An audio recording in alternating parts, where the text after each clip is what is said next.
Mutiny on the Bounty by Tim Vickery. Chapter 1. From England to Tahiti. It was a cold day in December 1787. There was a strong wind and a green sea. 3 men and a boy stood on the deck of the little ship HMS Bounty. Behind them, on the land, were some hills and small white houses. The ship moved slowly out to sea. The boy, Peter Heywood, was 14 years old. He was a young officer, and he was happy and excited. "England looks very small, Mr. Christian," he said. Fletcher Christian smiled at him. Christian was a tall young man, with black hair and a long, tired face. "England is small," he said. "But we're going to some much smaller islands. Tahiti, the Friendly Islands. They're small, but they're very warm and beautiful." A sailor, John Adams, laughed. "That's right, Mr. Christian, sir," he said. "Good food, warm sun, blue skies, and hot, beautiful women, too. I want—" "Be quiet, man," someone shouted. Christian and Heywood looked behind them. They saw the captain, William Bligh. He was a small man with brown hair. Christian knew Bligh well. They were friends. But Bligh was a captain now, so things were different. The Bounty was his first ship, and it was very important to him. "Don't talk about women on my ship, Adams," he said angrily. "Be quiet and sail this ship. Do you hear?" "Yes, sir," said Adams quietly. "Now, listen to me, Mr. Christian. And you too, Mr. Heywood." Bligh stood very near them, but he didn't speak quietly. All the sailors could hear him. "I'm the captain of this ship. Remember that. We're going 30,000 kilometers through bad weather and very bad seas, and I don't want any accidents. You are officers, so you don't talk to sailors about women or drink or anything. You must work hard, and your sailors must work hard too. Do you understand me, Mr. Christian?" "Yes, sir," said Christian. But he didn't look happy. "Good. And you, Mr. Heywood?" "Yes, sir." The boy looked at Bligh, afraid. Then Bligh smiled. "Is this your first time at sea, boy?" "Yes, sir." "Well, you must work hard, and listen to me. One day, perhaps, you can be a captain too. Would you like that?"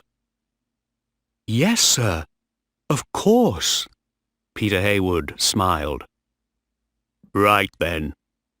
Mr. Christian, look at those men there. They aren't working.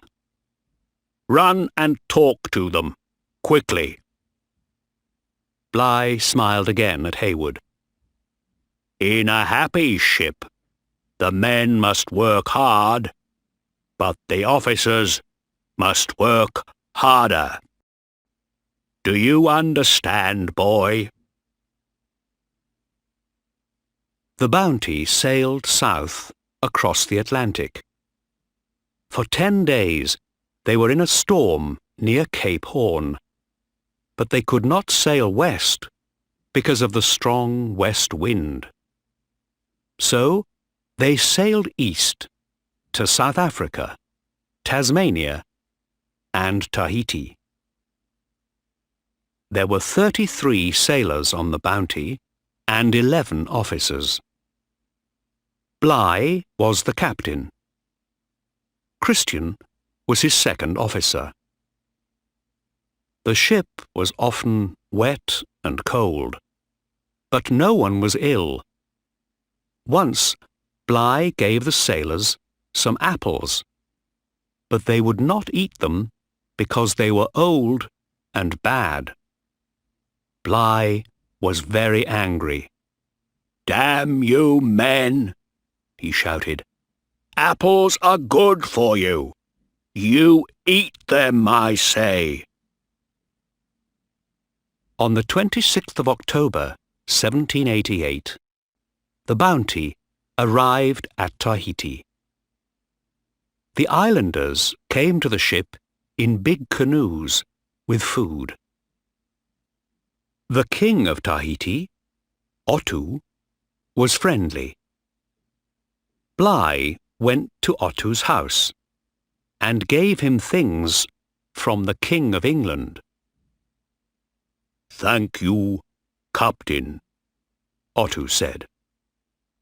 "You are welcome here. I must give the King of England something too. But he's a rich man. What would he like? Do you know?" Bligh smiled. It was an important question. "My king is very rich, Otto," he said. "But we don't have any breadfruit trees in England. My king would like some for his people in Jamaica. Can I take some on my ship?" Otto laughed. "Of course," he said. "That's easy. Take lots of them. My people can help you." The Bounty stayed at Tahiti for 5 months, and by March there were 1,000 breadfruit trees on the ship. Tahitian children played on the ship, and in the evenings the sailors danced and sang with the women. One morning, some sailors and Tahitian women took a ship's boat to a different island. Bligh was very angry. When the sailors came back, he put chains on their legs. Then he shouted at his officers and men. "You men must stay away from these women," he said. "You must all listen to me and work hard for me and the king." Some officers kept pigs on the ship. Sometimes Bligh took the pigs from his officers. "I'm giving this food to the sailors," he said. "They need it, not you." April the 4th was the Bounty's last day in Tahiti. The ship was full of food and people. Otto and his family, all the sailors and their Tahitian friends. But nobody sang or danced. Everyone was quiet and sad. Peter Heywood saw John Adams with a Tahitian woman. She cried, and he talked to her for the last time. Then she got into a canoe and went back to the island. Peter stood near him sadly. The sun went down in the west. Mr. Christian, shouted Captain Bligh, are all the Tahitians off the ship? Yes, sir, Christian answered. Good. Then we sail for Jamaica, and then back to old England. He looked at Peter. Don't stand there, boy. Get to work. Look at all our beautiful breadfruit trees. King George is going to be very happy about them.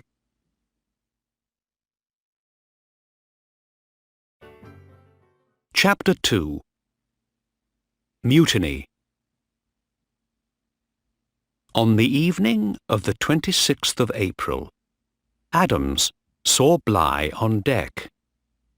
He looked angry and stopped near Fletcher Christian.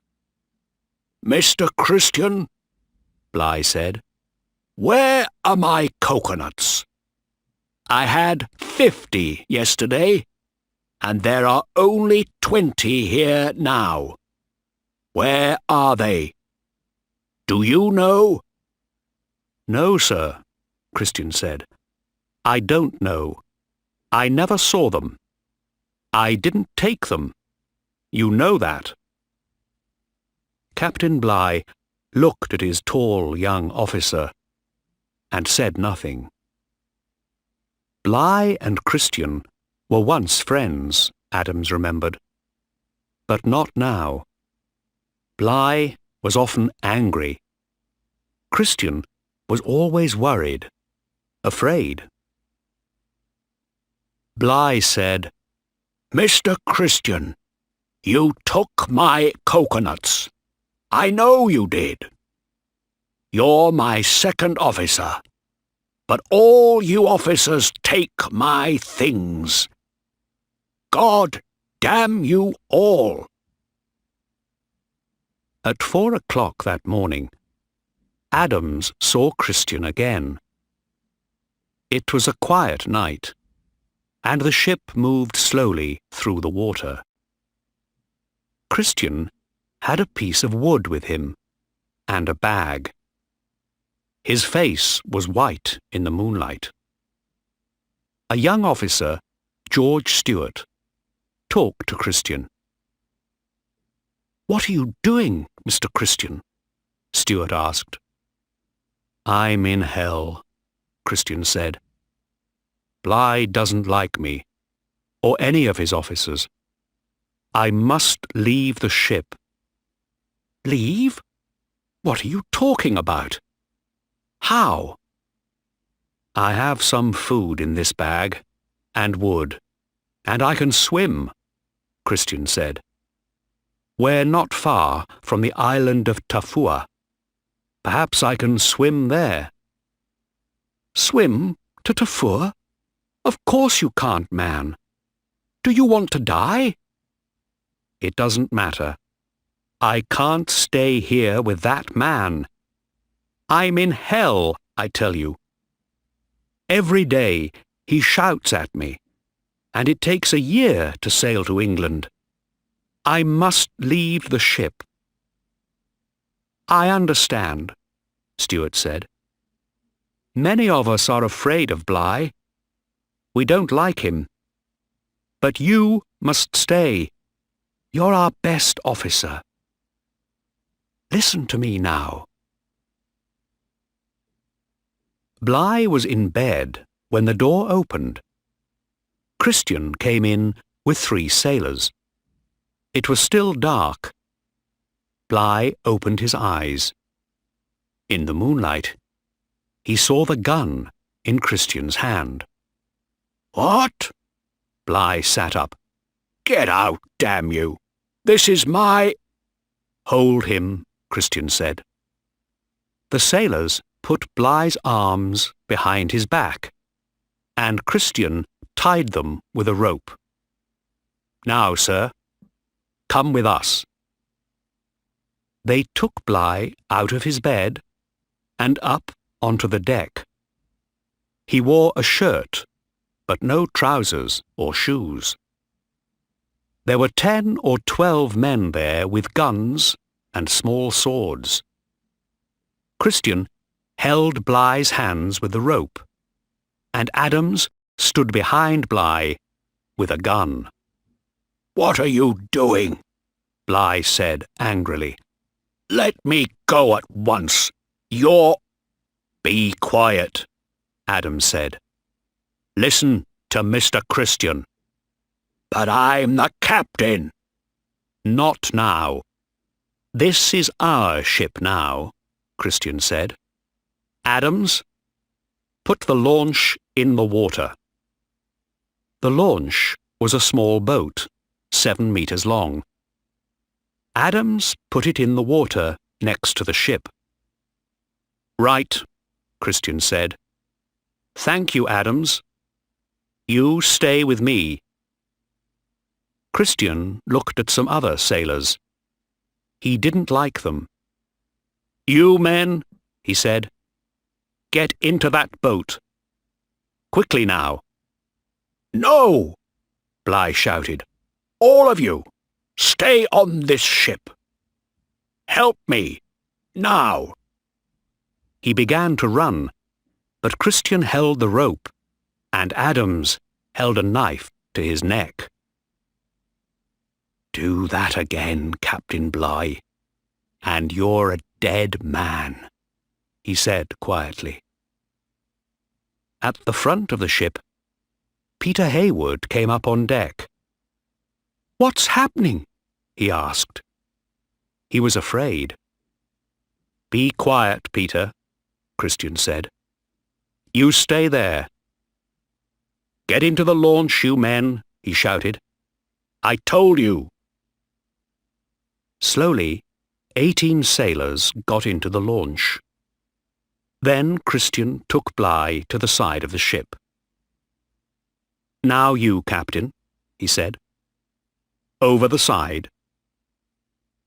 2 men carried Bligh over the side of the ship. Then the sailors threw some bread into the launch, with a barrel of water, a little meat, bottles of rum and wine, some rope and sails, and some of the captain's books. "You see, we aren't going to kill you," Christian said. "You can live on that for a week or 2. "But why are you doing this, Christian?" Bligh shouted angrily. "I'm your captain, and your friend." "No, you're not. Not now," Christian said. "Don't you understand? I'm in hell with you here on this ship." "You're going to be in hell all your life now, Christian, because of this," Bligh said. Bligh sat in the launch with 18 men. Christian and the sailors watched him from the back of the ship. Then they opened a bottle of rum and laughed. "England is that way, Captain Bligh," one of the sailors said. 30,000 kilometers to the north." "Forget England, my friend," Adams said. "I'm thinking about Tahiti and those beautiful women. We're going to be happy now on Tahiti with Mr. Christian." Christian looked at Adams for a minute, but he didn't smile. His face, in the early morning sun, was white and cold. Then he looked at the launch, far away across the sea, with 19 men in it. Tahiti, England, or the Bounty. "It doesn't matter, John," he said. "I'm going to live and die in hell."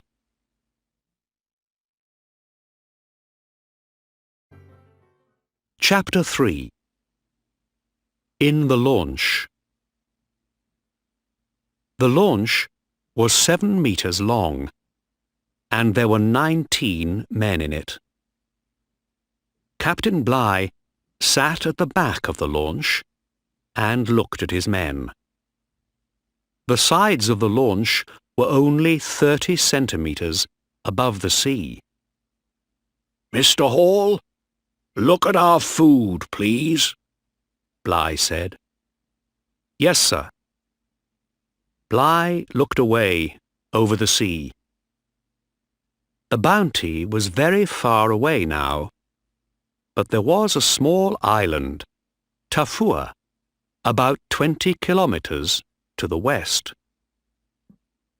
After some minutes, Mr. Hall, a young officer, said, "Sir, we have 150 kilos of bread, 2 kilos of meat, 6 bottles of rum, and 126 litres of water, sir."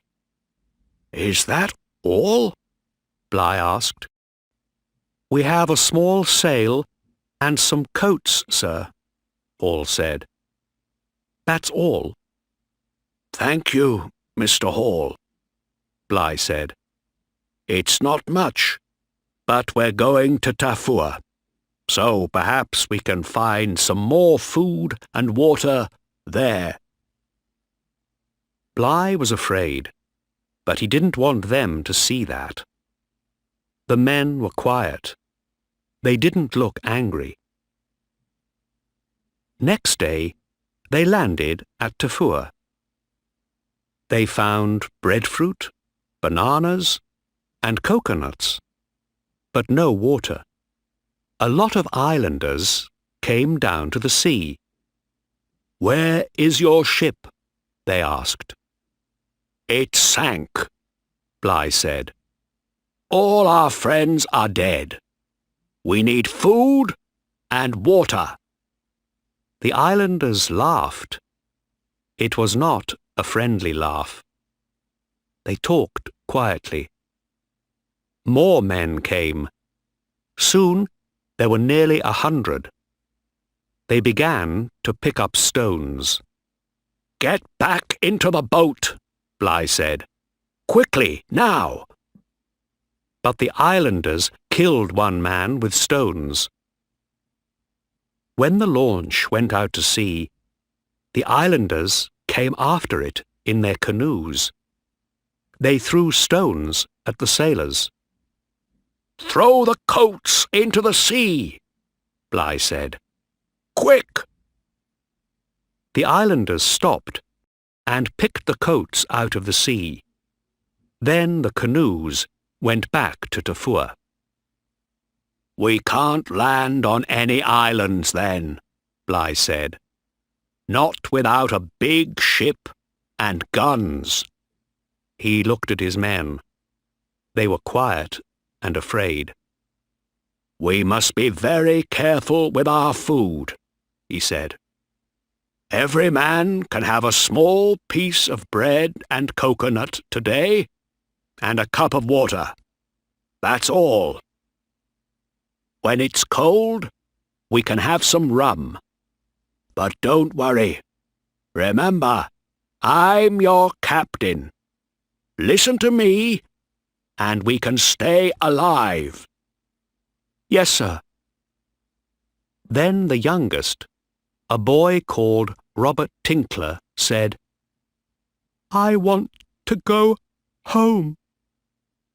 Bligh looked at him, and for a minute the boy was afraid, because Bligh was often angry. Then he saw a small, cold smile on Bligh's face. "To England, Robert?" "Yes, sir." "Well, that's about 30,000 kilometres away. So first, let's find Timor. That's much nearer. There are Dutch ships there. They can take us home." "Yes, sir." The boy looked happier. "How far is it to Timor, sir?" For a minute, Bligh didn't answer. He looked away, over the cold green sea. The wind was stronger now, and the sky was dark. "Oh, not far," he said slowly. "Only about 7,000 kilometers." Next morning, the wind got stronger and stronger, and the launch went up and down over big green waves. Everyone was wet, and white water came into the launch. The sailors used the empty coconuts to throw the water back into the sea. At midday, they ate 5 small coconuts and drank some rum, and they ate some wet breadfruit in the evening. The wind and waves were strong all night, so no one could sleep. Next day, the bread was wet, but they didn't throw it away. In the afternoon, it rained, and they caught the water in cups and coconuts. But it rained all night, so everyone was cold and wet. The launch was small, so they could not all sleep. Most men sat up all night. On the 8th of May, it was sunny. The men took off their wet shirts and trousers. Bligh gave them some rum, coconut milk, and 80 grams of bread. Often he talked about New Guinea, Australia, and Timor. There were storms for the next 2 weeks. Sometimes they saw the sun for an hour, but every day it rained. Big green waves threw white water into the launch. They were always wet, tired, and hungry. 3 times they saw islands, but they didn't go near them. They ate bad bread and old meat, but they had lots of rainwater to drink. When they were very wet, Bligh gave his men some rum. No one could sleep for more than 1 or 2 hours. But every hour, Bligh held a long rope over the side. The rope had knots in it. The men watched carefully. The knots went behind the launch, and Bligh looked at his watch. "We're going quickly today," Bligh told them, and wrote in a little book. "We're going about 160 kilometers every day," he told his men. "But we can't always sail west because of the wind. So, I'm sorry, but today we can only have 40 grams of bread." "Bad bread too," said one man, Purcell. "Yes, but it keeps us alive," Bligh answered angrily. Then he laughed. "Look, up there," he said. There was a bird on the front of the launch. Its small yellow eye looked at them.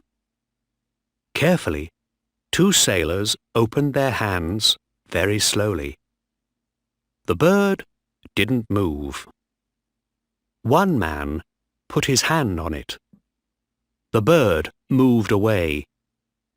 But at the same time, his friend caught the bird's feet and killed it. The sailors laughed and shouted. It was only a very small black and white bird, but it was food. Good food. "I caught it," the first sailor said. "No, you didn't," the other man said. "I did." "Be quiet," Bligh said. "Give it to me." He cut the bird with his knife and caught its red blood in a cup. The men drank the blood. Then Bligh cut the bird into 18 pieces and put them in front of him. "Right," he said. "Friar, sit here, with your back to the bird. Now, I have one piece of the bird in my hand." He held up a piece of its leg. "Tell me, Friar, who shall have this?" "Ledwood," Friar said. "All right." Bligh gave the piece to Ledwood and picked up a second piece. "And who shall have this?" "Hall." "All right." No one was angry because Friar couldn't see the pieces. Everyone watched. Bligh picked up the bird's head and feet. "Who shall have this?" he asked. "Bligh," Friar answered. Everyone laughed, and Bligh looked at the head and feet sadly. "Oh, well," he said, "I know it's good for me." Slowly, he began to eat them. That evening, they caught a bigger bird and ate that too. Next day, they caught one more. Everyone was happy. "Why are all these birds here?" the boy Robert asked. Bligh smiled. "Because we are near land," he said. On the 28th of May, at midnight, they saw white water in front of them. "The Barrier Reef," Bligh said. "A line of rocks under water. We must be careful. Ships often sink here. Take down the sail and move slowly. We must find a way through." They sailed slowly near the white, angry water. Then, after 4 hours, they found a way through. Behind the Barrier Reef, the sea was blue and quiet. They sailed quietly to a small island. They could sleep on the island and walk about. They began to look stronger, but they were 2,000 kilometers from Timor, so they could not stay long. After 6 days, they went to sea again, west towards Timor. The sun was very hot, and 2 men were ill. Bligh gave them some rum and the blood of birds. "But they can't live much longer in a little boat like this," he thought. "We're all tired and hungry. Someone is going to die soon." But it was not far now. Every hour, Bligh held the rope over the side and wrote in his little book. He watched the sun and the sea and the sky. And then, on the 11th of June, Bligh said, "You cannot see it, but south of us there's a big island called Timor." They laughed and smiled and sang. Next day they saw the island, green trees and hills. 2 days later, they came to a town called Kaupang. There were some Dutch sailors by the sea. Bligh and his men walked up to them. "Who are you?" a Dutch officer asked. "You look hungry and ill. Where are you from?" "I'm Captain William Bligh, of the English ship HMS Bounty. These men are English sailors. We left Tafua 41 days ago. Tafur, the Dutch officer asked. Where is that? It is a small island, about 7,000 kilometers away. We came in that small launch. My God, 41 days in that. The Dutchman looked at the launch, and for a minute he said nothing. Then he asked, Did many of you die? Bligh smiled. Oh no, only one. And the islanders on Tafur killed him. 17 men left Tafur with me, and 17 men are here now, alive.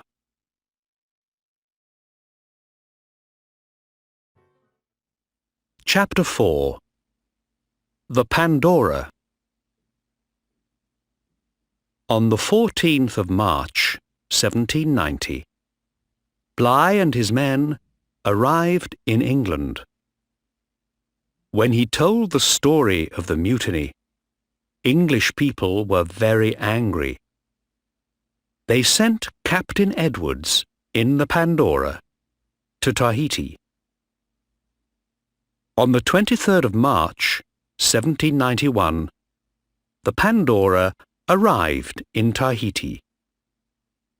Captain Edwards and his men looked carefully at the island. They could see a lot of trees and small houses, but no English ship. Then a small canoe came out to the Pandora. The 3 men in the canoe shouted and smiled. I think they're Englishmen, sir, a sailor said. All right, Captain Edwards said.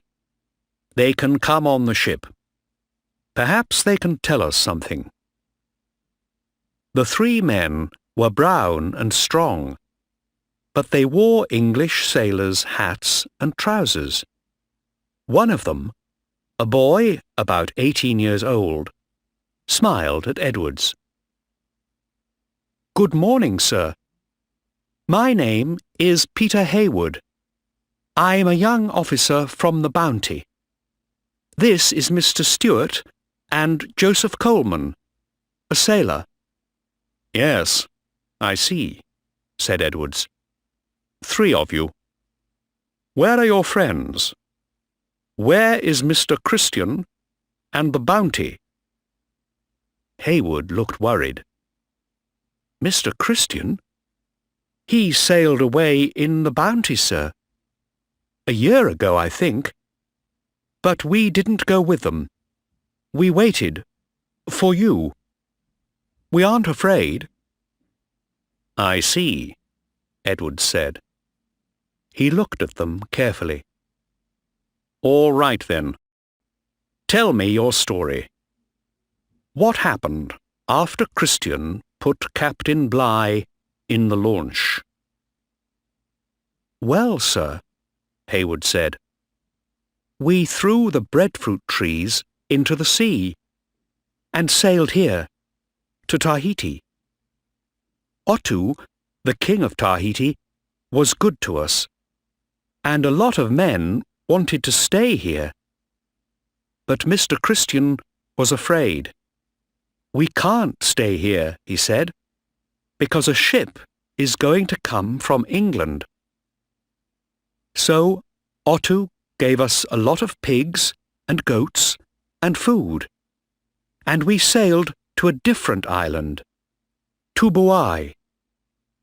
Some islanders from Tahiti came with us, 8 men, 9 women, and 7 boys. But the people of Tubuai didn't like us, and some of us didn't like Mr. Christian. So Mr. Christian sailed the Bounty back to Tahiti and left 16 of us here. And then? Captain Edwards was excited. What did Mr. Christian do? he asked. "He sailed away in the Bounty, sir." "I see. And how many men went with him?" "9 sailors, I think, sir. But they took 7 Tahitian men and 12 women, too."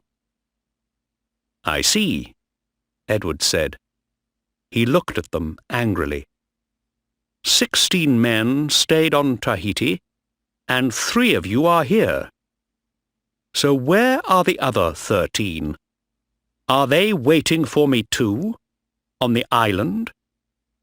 Well, yes, sir. I mean—" Peter Heywood stopped. He was worried and afraid. "They were here, but they aren't here now," said George Stewart quickly. He put his hand on Peter Heywood's arm. "They sailed away too." "Oh, did they?" Captain Edwards asked. "When?"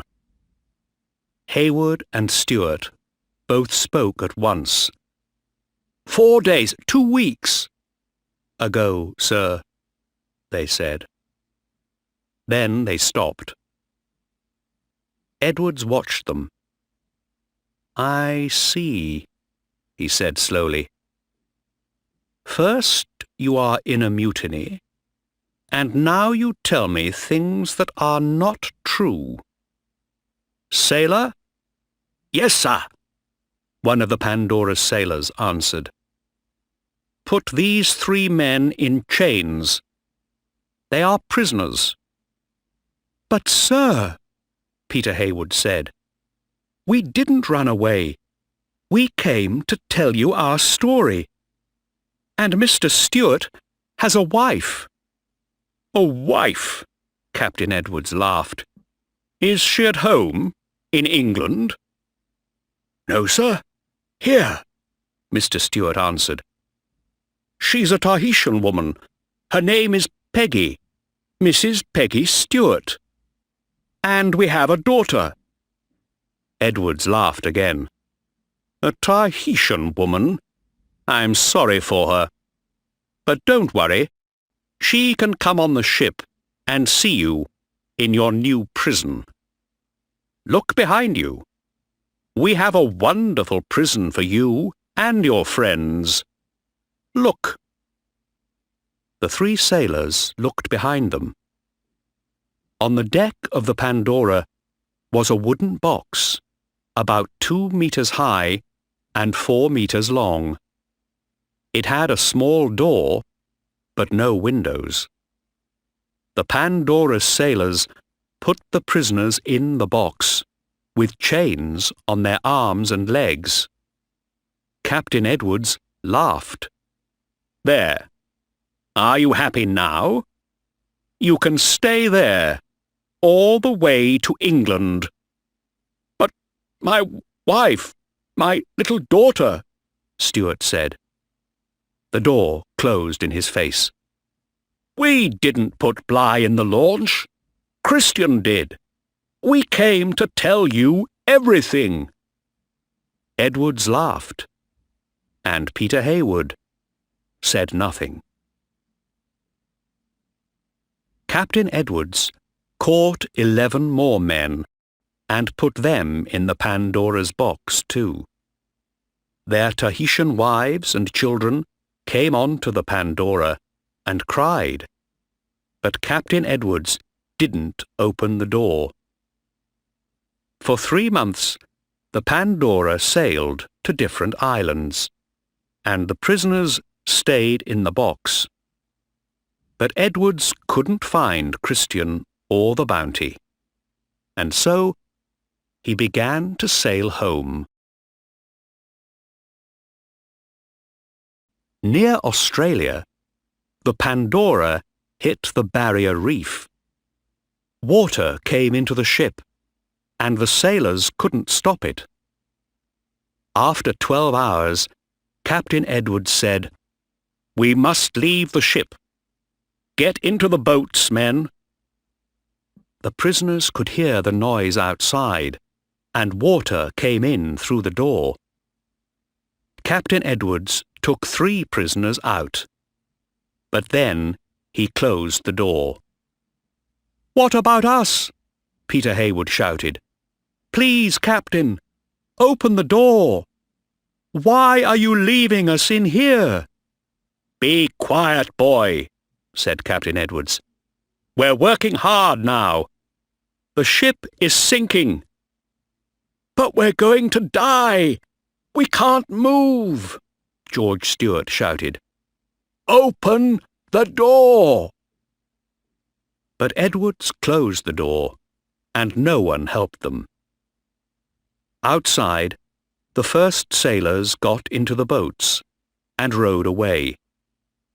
Inside the box, the prisoners hit the walls and shouted, but they couldn't move because of the chains. After an hour, a sailor opened the door and helped them out of their chains. But there was very little time. All of them got their legs free, but some couldn't get their arms free. Peter Heywood was nearly the last man to get out. In the sea, he held on to some wood. He saw George Stewart and 4 other prisoners. They couldn't swim because of the chains on their arms. "Help me, Peter," Stewart called. But the sea took Stewart away. Peter Heywood never saw his friend again. Peter Heywood landed on a small island with some prisoners, Captain Edwards, and the Pandora's sailors. They had 4 boats, but only 1 small barrel of water and some bread. Like Captain Bligh, they sailed to the Dutch island of Timor. Then a Dutch ship took them to England. They arrived on the 19th of June, 1792. Peter Heywood looked across the water at the green hills and small houses. "Home," he said quietly to a Dutch sailor. "England is very beautiful, you know. I left here 5 years ago." "Are you going to see your family?" the Dutchman asked. "Not yet," Peter answered. "I must go to my trial first. And the punishment for mutiny, you know?" He stopped. The wind moved his brown hair. The Dutchman put a hand on his arm.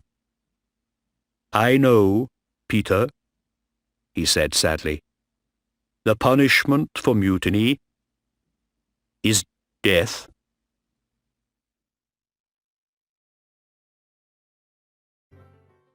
Chapter 5. Death, Life, and Thursday. There were 9 captains at the trial. Peter Heywood stood in front of them and talked about the night of the mutiny. "It was 4 years ago," he said. "I was a young officer, 15 years old. When I came up on deck, Captain Bligh was Mr. Christian's prisoner. How could I help him? I didn't have a sword or a gun. Mr. Christian put Captain Bligh and 18 men into the launch." One of the 9 captains asked, "Did you try to help Captain Bligh, Mr. Heywood?" "No, sir. I couldn't.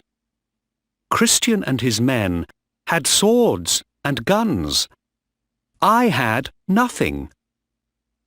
A different captain asked, "Did Mr. Christian do the right thing then? What do you think?" "No, sir. Of course not."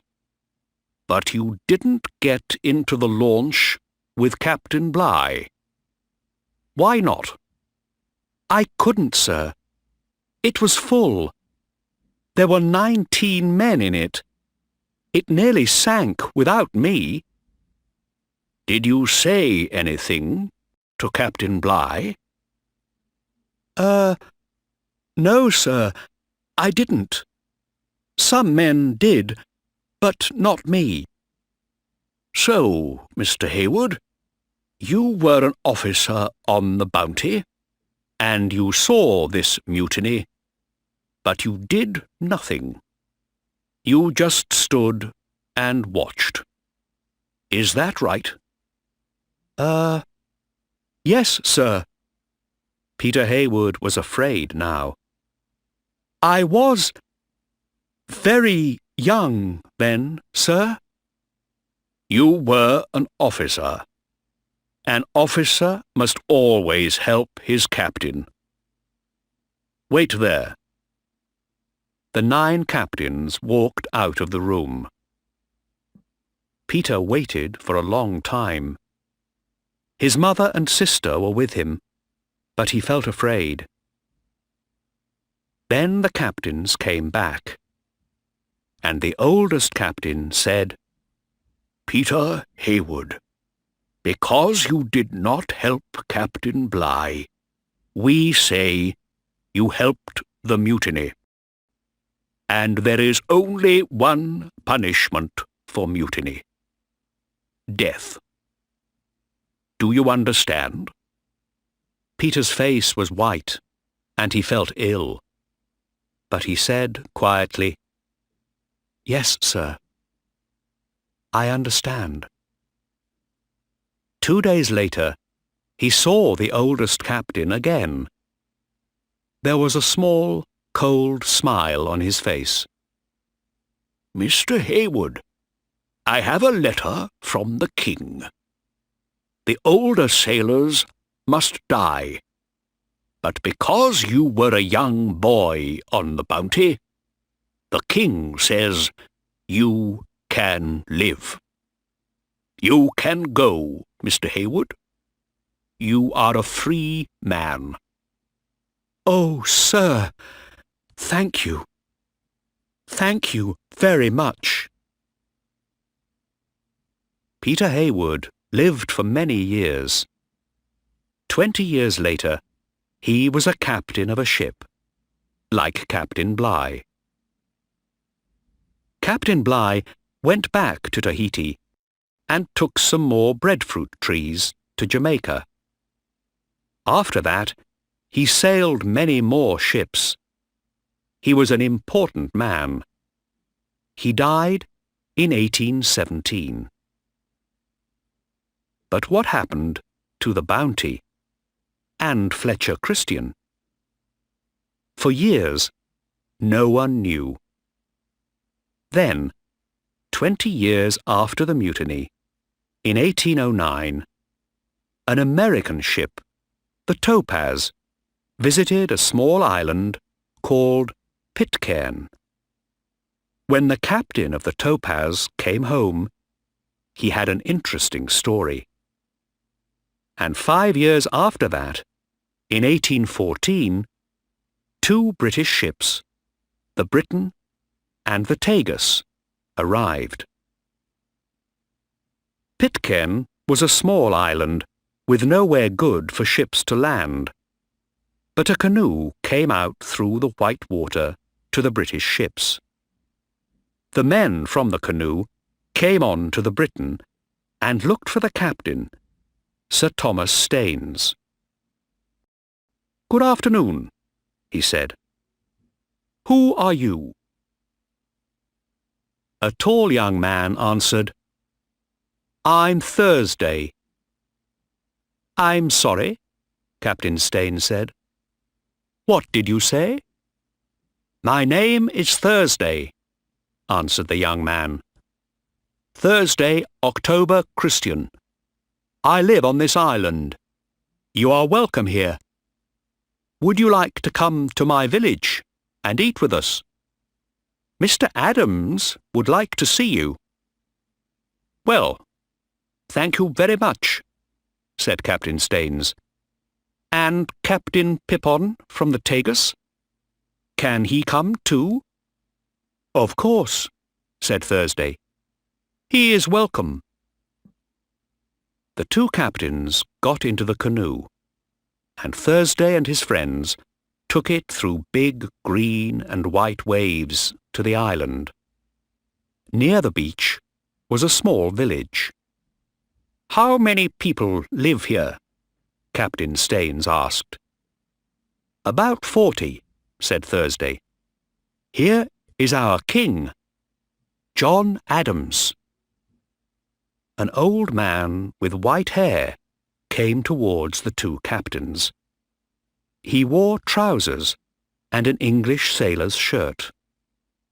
Good afternoon, he said. My name is John Adams, of HMS Bounty. Welcome to Pitcairn Island. Some old women gave the captains wonderful food, and John Adams told them his story. When the Bounty left Tahiti, Christian was very worried.